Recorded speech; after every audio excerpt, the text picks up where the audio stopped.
Bangladesh to hold a funeral prayer of Osman Hadi today at Parliament House after his body was brought back from Singapore.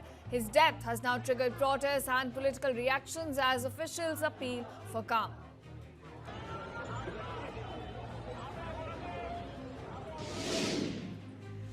At least 3 dead and 5 injured in a smoke grenade and knife attack in Taiwan's capital city. People flee in panic. Attacker dies while trying to evade cops.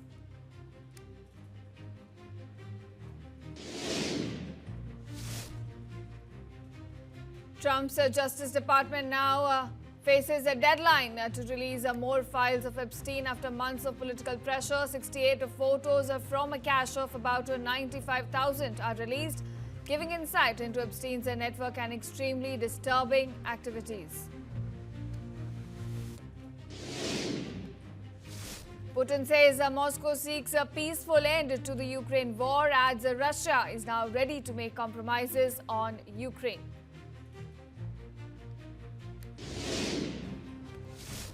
US military carries out large-scale strikes on dozens of Islamic State targets in Syria in retaliation for an attack on US personnel.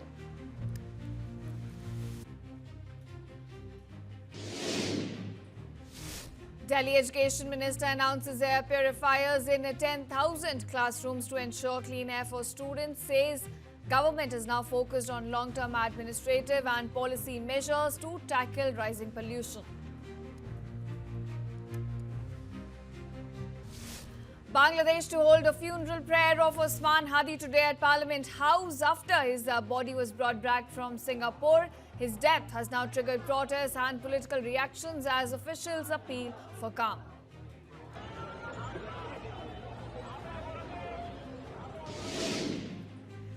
At least 3 dead and 5 injured in a smoke grenade and knife attack in Taiwan's capital city. People flee in panic. Attacker dies while trying to evade cops.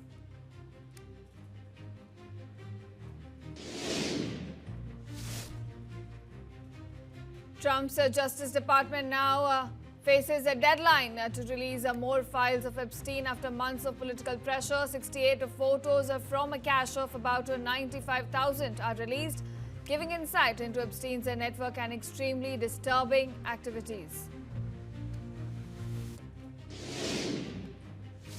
Putin says Moscow seeks a peaceful end to the Ukraine war, adds Russia is now ready to make compromises on Ukraine.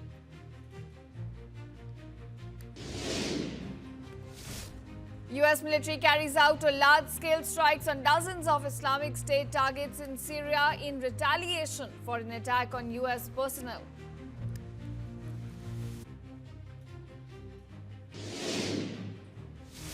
Delhi Education Minister announces air purifiers in 10,000 classrooms to ensure clean air for students, says government is now focused on long-term administrative and policy measures to tackle rising pollution.